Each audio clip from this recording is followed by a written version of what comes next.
ఈరోజు మనం ఓ బెంగాలీ వంటకం పోస్తా ఆలు. పోస్తా పోస్తా అంటే గసగసాలు. గసగసాలని పోస్తా అంటారు. దీన్ని ఒక అర్ధగంట ముందు నానబెట్టుకుందాం. 4 పచ్చిమిరపకాయలు వేసి ఒక 100 గ్రాముల మటుకు గసగసాలని మనం నానబెట్టుకుందాం. ఎంతకి? ఒక అరకిలో ఆలుగడ్డలకి. 100 గ్రాములు ఒక అరకిలో ఆలుగడ్డలకి మనం నానబెట్టుకుందాము. నానబెట్టుకుని దాన్ని గ్రైండ్ చేసుకుందాం. మీ దగ్గర సన్నికాలు ఉంటే కనుక మెత్తగా నూరేసుకోండి. నేను గ్రైండ్ చేసుకుంటాను. ఆవ నూనె ఒక 4 చెంచాల ఆవ నూనె, ఒక 1/2 టేబుల్ స్పూను పసుపు, ఆవాలు ఒక టేబుల్ స్పూను, జీలకర్ర ఒక 1/2 టేబుల్ స్పూను, ఉప్పు ఒక 1/2 టేబుల్ స్పూను, మిరపకాయలు మనం 4 దాంట్లో వేసి మనం గ్రైండ్ చేసుకుందాం.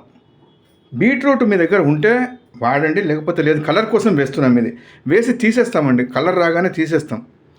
దీనికి ఏ రుచి ఉండద్దండి. కేవలం గసగసాల టేస్ట్ మాత్రమే రావాలి. అందుకని ఇంగువ కూడా మనం వాడట్లేదు, వేరే ఏవి కూడా వాడట్లేదు. దీనికి మరో ముఖ్యమైన కూర ఏంటిదంటే నేతి బీరకాయ. నేతి బీరకాయ లేకపోతే కనుక బీరకాయ. మీకు ఏది అవైలబుల్ ఉంటే అది తీసుకోండి. నేను నేతి బీరకాయ వాడతాను. నేతి బీరకాయ ఎందుకు వాడతామంటే దీంట్లో నీరుని గుంజుతుందండి. నేతి బీరకాయలో నీరు ఎక్కువగా ఉంటుంది కదా. మనం వేసినప్పుడు ముక్క నీళ్లు ప్రత్యేకంగా జల్లుకోనవసరం లేకుండా ఇది ఈ నేతి బీరకాయలు నీరు వదిలిపెట్టి దీన్ని ఉడికేందుకు దోహదపడుతుంది. సో ఇది మనకి నేతి బీరకాయ దానికోసం అవసరము. నేతి బీరకాయ కూడా మనం అరకిలో తీసుకున్నాం కదా, ఒక సగం ముక్క సరిపోతుందండి. దగ్గర ఒక 100 గ్రాముల మటుకు ఈ నేతి బీరకాయ మనకి సరిపోతుంది. అట్లనే బీట్రూట్ కూడా చిన్న ముక్క అండి. మీకు కలర్ కావాలంటే వేసుకోండి. తెల్లగా ఉంటే కొంతమంది తెలియలేరు కాబట్టి కొద్దిగా కలర్ కోసం. ఇవన్నీ సింపుల్గా కావాల్సిన పదార్థాలు. ఆవ నూనె అండి. ఆవ నూనె మీరు తీసుకోండి. ఆవ నూనె లేకపోతే మామూలు నూనె వాడుకుందాము. ఆవ నూనె ఉంటే బాగుంటుంది. రైట్. ఇది కావాల్సిన పదార్థాలు నేను కట్ చేసుకోవడం చూపెడతాను. ఈ లోపల మీరు ఛానల్ని సబ్స్క్రైబ్ చేసుకొని వీడియోని షేర్ చేసి ఒక లైక్ కొట్టండి. మనం కట్ చేసుకునేందుకు ప్రిపేర్ అవుదాం. ఒక అర్ధగంట ముందర మనం నీళ్ళల్లో నానబెట్టుకున్నాం గసగసాలని. దీన్ని గ్రైండ్ చేసుకుందాం. మిరపకాయలు కూడా వేసుకున్నాము. మిరపకాయలు మనం వేరే కారం వేయమండి, ఇదే కారం ఉంటుంది. చూసి వేసుకోండి కారాన్ని. మనకి గసగసాలు రుచే హైలైట్ కావాలండి కూర మొత్తము. రైట్. ఇది మా సిస్టర్ దగ్గర నేర్చుకున్నాండి. ఆవిడ చెప్పారు, చేశాను, బాగుంది. మన రికార్డు కోసం ఇప్పుడు చేస్తున్నాం మనం మళ్ళీ. ఇది మనం ఆలుగడ్డలు ఏం చేసాము, పొట్టు తీసేసుకొని నీళ్ళలో వేసుకున్నాం. నీళ్ళలో వేయడం వల్ల ఆలుగడ్డ ముక్క నల్లబడదు, ప్లస్ త్వరగా మనకి వేగడం అయితే వేగడం, ఉడికించుకోవడం అయితే ఉడకడం, మగ్గబెట్టడం అయితే మగ్గిపోవడం అవుతుంది నీళ్ళలో వేయడం వల్ల. ఎందుకంటే పైన ఆ లేయర్ పోతుంది, బంకగా ఉంటుంది కొద్దిగా, అది పోతుంది. పోయి త్వరగా మనకి వేగుతుంది, ఉడుకుతుంది లేదా మగ్గుతుంది. మనం దీన్ని ప్రస్తుతం మగ్గబెట్టుకుంటాం. దీన్ని తర్వాత ఈ పోస్తాని మనం వంకాయ, పోటల్స్ వాటితో కూడా చేసుకోవచ్చు. మనకి బహుశా ఇది మన తెలగపిండి వాడుకుంటాం చూడండి, ఆ తెలగపిండి వాడినట్టు దీన్ని వాడుకుంటారు వాళ్ళు.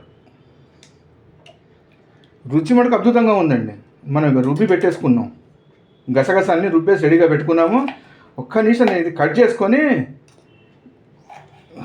నేతి బీరకాయ కూడా తరిగి మీకు ఒక్క నిమిషం చూపెట్టేస్తా.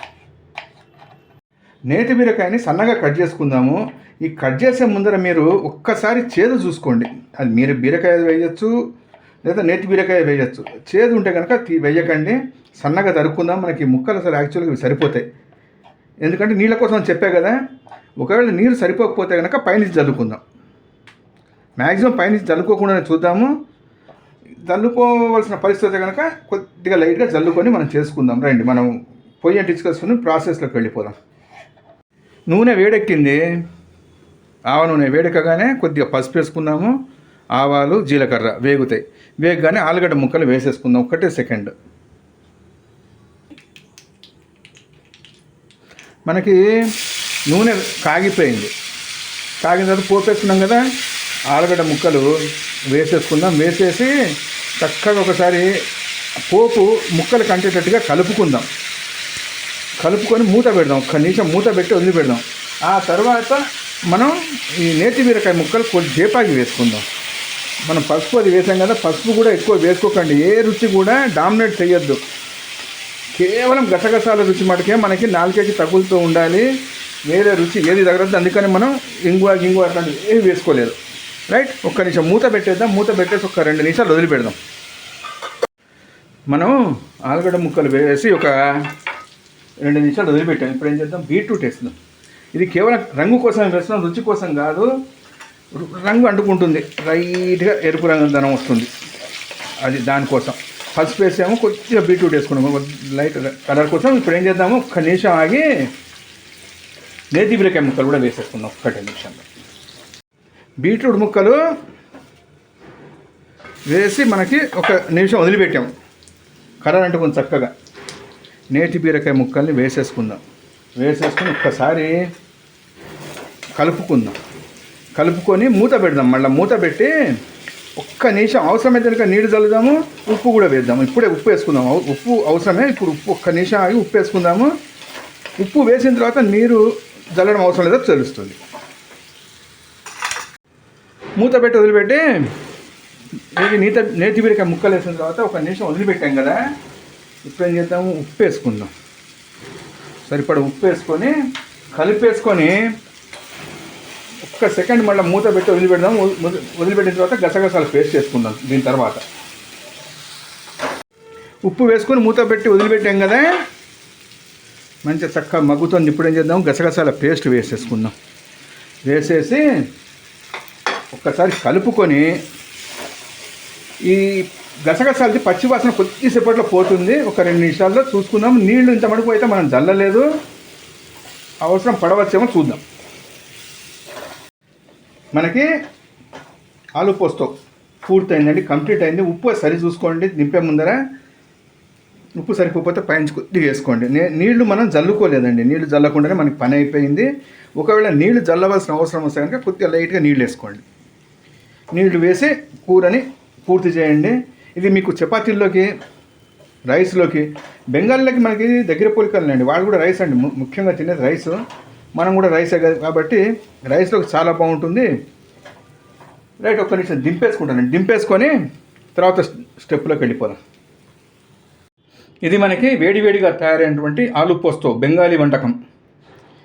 ఇది రకరకాల కూరలతో వండుకోవచ్చు, చాలా బాగుంటుంది. ఆలుగడ్డలతో ఎక్కువ మసాలాలు ఏమి ఉండవండి. వెల్లుల్లిపాయ, అల్లం వెల్లుల్లి పేస్ట్ అవి ఏం గొడవ ఉండదు. నీట్గా ఉంటుంది కూర. అన్నంలోకైతే సూపర్ ఉంటుందండి. వేడివేడి అన్నంలో తినండి, వేడివేడిగా పొగలు కూడా వస్తుంది ఇది. రైట్. మీరు ట్రై చేయండి. ట్రై చేసి తిని చూసిన తర్వాత రుచి ఎలా వచ్చిందో కామెంట్ చేయండి. మరో మంచి వంటతో మళ్ళీ కలుద్దాం. థ్యాంక్స్.